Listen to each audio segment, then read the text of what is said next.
अस्सलामुअलैकुम वरहमतुल्लाहि वबरकातुहू। मेरे प्यारे बहन भाइयों को कुरान फॉर मदर्स चैनल पर एक बार फिर से खुशामदीद। आज मैं आप लोगों को जुड़वा बच्चों की निशानी बताऊंगी कि हमल में जुड़वा बच्चों की क्या क्या निशानी होती है, क्या क्या एहतियाती तदाबीर है और किन किन बातों का ख्याल रखना चाहिए।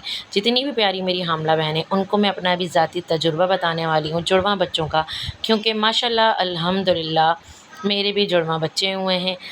जो भी प्यारी हामला बहनें मेरी वीडियो देख रही हैं तो मुझे कमेंट्स में ज़रूर पूछिएगा कि मेरे जुड़वा बच्चे क्या हुए हैं, बेटे हुए हैं या बेटियां हुई हैं या बेटा बेटी हुआ है, तो मैं उनको ज़रूर बताऊंगी इंशाल्लाह।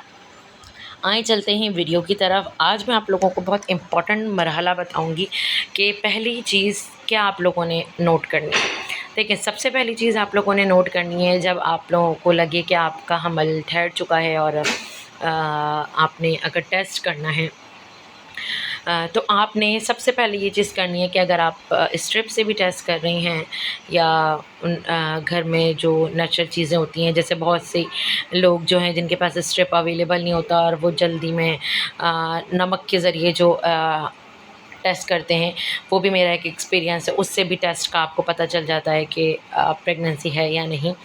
तो ये दो चीज़ों से अगर आप चाहें तो आप कर सकते हैं घर में, जैसे आपने किया, ठीक है। अगर तो लाइट भी स्ट्रिप में लाइट भी लाइन आई है तब भी आप लोगों ने डॉक्टर के जाना है, और डार्क भी अगर आई हो तब भी आपने डॉक्टर के पास जाना है।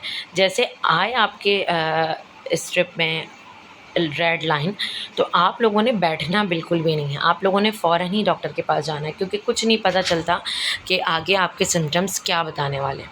आप जाएं और प्रॉपर ब्लड टेस्ट फिर करवाएं, क्योंकि ब्लड टेस्ट में दो ऐसी चीज़ें आएंगी जो कि दो अलग अलग मरहले के लिए होंगी। पहली चीज़ आपकी ये आएगी कि आपके जो रेडियस होंगे वो प्रेगनेंसी के जो रिज़ल्ट होता है, जितना इतने से लेकर इतने मार्क तक के जो पॉइंट्स होते हैं वो अप एंड डाउन होंगे, ठीक है। कभी कभी जो होगा कि आपका एक दिन अगर आपका ब्लड टेस्ट किया डॉक्टर ने, अगर उनको थोड़ा सा मसला लग रहा है कि यार आपके जो नंबर्स हैं वो कम आए हैं जितना होना चाहिए, तो वो शायद आपको दूसरा ब्लड टेस्ट भी दें। जैसे मैं अपना एक्सपीरियंस बताऊं, क्योंकि मेरी डॉक्टर को लगा था कि मेरे जो हैं रेडियस कम आए हैं, तो उन्होंने फिर मुझे 2 दिन बाद या आई थिंक मुझे याद नहीं है, 1 दिन बाद दोबारा से ब्लड टेस्ट भी बोला था। फिर दोबारा जब ब्लड टेस्ट हुआ था तो उसमें मज़ीद पता चला था कि रेडियस बढ़े हैं या मज़ीद कम हुए हैं। अगर बढ़े तो इट्स मीन गुड साइन है, और अगर कम हुए तो इट्स मीन बैड साइन। क्योंकि ये दो चीज़ें, ये चीज़ जब होती है जब 2 तरह की प्रेगनेंसी होती है, या तो एक आपके अगर जुड़वा प्रेगनेंसी है, ट्विंस प्रेगनेंसी है तब होती है, या तो अगर आपके एक्टोपिक प्रेगनेंसी है। क्योंकि मेरा इन दोनों का एक्सपीरियंस रह चुका है। मेरे एक्टोपिक प्रेगनेंसी में भी मेरे रेडियस कम हुए थे, और जब नेक्स्ट डे भी करवाया था तो मज़ीद कम हो गए थे। तो वो मेरी एक्टोपिक प्रेगनेंसी थी, जो कि एक्टोपिक प्रेगनेंसी चलती नहीं है, तो वो मतलब ज़ाया हो जाती है, तो वो एक अलग सिम्टम होता है, तो उसमें भी रेडियस कम होते हैं। और दूसरा, ट्विंस प्रेगनेंसी में आपके रेडियस कम होंगे। लेकिन इसमें सबसे मेन बात ये है कि अगर आपका पहले दिन रेडियस कम हुआ है, कम आया है रिज़ल्ट में, तो आपने लाजमी 1 दिन छोड़ के या शायद 2 दिन छोड़ के आपने दोबारा ब्लड टेस्ट करना है। तब उससे पता चलेगा कि आपके रेडियस बढ़े हैं या नहीं। जैसे आपके रेडियस बढ़े तो इट्स मीन आपकी प्रेगनेंसी गुड जा रही है, और वो होगी ट्विंस प्रेगनेंसी।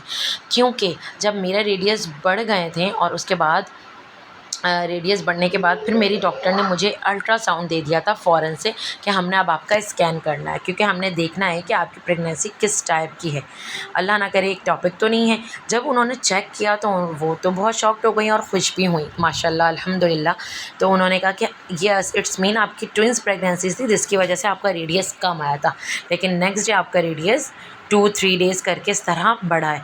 तो ये होता है पहली बात है निशानी जुड़वा बच्चों की हमल में होने की। क्योंकि ये जो सिम्टम्स होते हैं ये बहुत इम्पॉर्टेंट होते हैं, इसको इग्नोर बिल्कुल नहीं करना है, ठीक है। क्योंकि सबसे मेन इम्पॉर्टेंट चीज़ ही ये होती है कि आपने जैसे अपना प्रेगनेंसी टेस्ट किया है, आपने फ़ौरन अपने डॉक्टर के पास आप जाएं ताकि आप ब्लड टेस्ट करवाएं। अगर वो नहीं भी करवा रही हैं तो आप उनसे बोलें नहीं हमने करना है।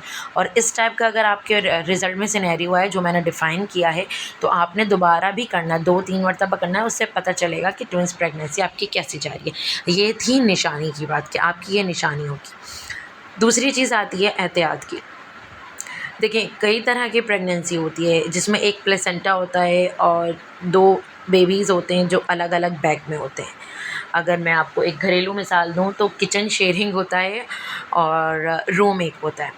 और दूसरी प्रेगनेंसी होती है जिसमें 2 प्लेसेंटा होते हैं और 2 अलग-अलग बैग्स होते हैं। तो उनमें ये होता है अमूमन कि जो एक प्लेसेंटा और 2 बैग्स होते हैं, वो डायक्रोमिक प्रेगनेंसी कहलाती है। ठीक है। और जो एक ही प्लेसेंटा हो और एक ही बैग हो, उसमें 2 बेबी हों, तो वो मोनोक्रेनिक कहलाती है। वो बहुत रेयर होता है, वो बहुत रिस्की भी होता है और बहुत रेयर भी होता है। तो इस चीज़ का भी पहले ही पता कर लेना होगा, क्योंकि अगर आपने सही टाइम पे सही जगह से स्कैन नहीं करवाया, अल्ट्रासाउंड नहीं करवाया, तो आगे जाके आप लोगों को बहुत मुश्किल का सामना करना पड़ सकता है। और तीसरी होती है डायक्रॉनिक। वो होती है 2 बैग्स होते हैं, 2 प्लेसेंटा होते हैं। तो वो वाली जो प्रेगनेंसी होती है, ये मोनोक्रॉनिक तो बहुत रेयर होती है, लेकिन ये जो 2 टाइप की होती है, मोनोक्रॉनिक एंड डायटोमिक और डायटोमिक एंड डायक्रोमिक, उसमें ये होता है कि 1 प्लेसेंटा और अगर 2 बैग्स हों अलग-अलग, तो उसमें ये चांसेस होते हैं कि बच्चा जो है, एक को न्यूट्रिशन ज़्यादा मिले और एक को कम मिले। ये होता है उसमें बहुत एहतियात करना पड़ता है, बहुत ज़्यादा एहतियात की ज़रूरत होती है। क्योंकि मेरी यही वाली प्रेगनेंसी थी, ठीक है, मेरी यही वाली ट्विंस प्रेगनेंसी थी। और दूसरा होता है जिसमें 2 बैग्स 2 प्लेसेंटा होते हैं, तो उसमें जो है दोनों बच्चों को प्रॉपर न्यूट्रिशन मिल रही होती है, ठीक है। तो अब मरहला कुछ इस तरह है कि आपने जब दोनों का, आपको में से कोई सी भी, आपके अगर 2 में से कोई एक प्रेगनेंसी है, तो उसमें 110% जिसका 1 प्लेसेंटा और 2 बैग्स हैं, तो उनके तो 110% होता है कि आइडेंटिकल ट्विन्स होते हैं, मतलब एक जैसे, और जो जेंडर होता है वो भी एक ही होगा, ठीक है। हाँ, अगर जिनके 2 बैग्स और 2 प्लेसेंटा हैं, वो सॉरी 2 बैग्स और 2 प्लेसेंटा हैं, तो उनका भी इम्पॉर्टेंट होगा कि उनके 2 एक ही जेंडर भी हो सकता है, लेकिन 2 अलग-अलग भी हो सकते हैं। उनके चांसेस होते हैं कि 2 अलग जेंडर भी हो सकते हैं। तो ये थी पूरी एक सिनेरियो जुड़वां बच्चों की, क्योंकि मेरा अपना एक्सपीरियंस है, आप लोगों को पता है मैं अपना एक्सपीरियंस शेयर करती हूँ। तो जितना हो सके इस वीडियो को शेयर करें, ताकि आप सबके साथ बाकी सबको भी फ़ायदा हो। और आप लोगों को जितना हो सके मुझे कमेंट्स करके ज़रूर पूछिएगा कि मेरे कौन से बच्चे हुए हैं। इंशाल्लाह मैं आप लोगों को ज़रूर बताऊँगी। टिकटॉक और इंस्टाग्राम को फॉलो करना ना भूलें और इस वीडियो को शेयर करना ना भूलें। इंशाल्लाह मिलते हैं नेक्स्ट अच्छी वीडियो में। अल्लाह हाफ़िज़। और हाँ, कमेंट करना, लाइक और शेयर करना बिल्कुल नहीं भूलिएगा, क्योंकि आप लोगों के इस कमेंट शेयर से बाकी सबको फ़ायदा भी होगा। सदका जारिया समझकर शेयर भी करें, और मुझसे जो आप लोगों से हो सकता है वो मुझसे पूछें। मैं इंशाल्लाह आप लोगों को एक-एक चीज़ें गाइड करूँगी। जज़ाकल्लाह।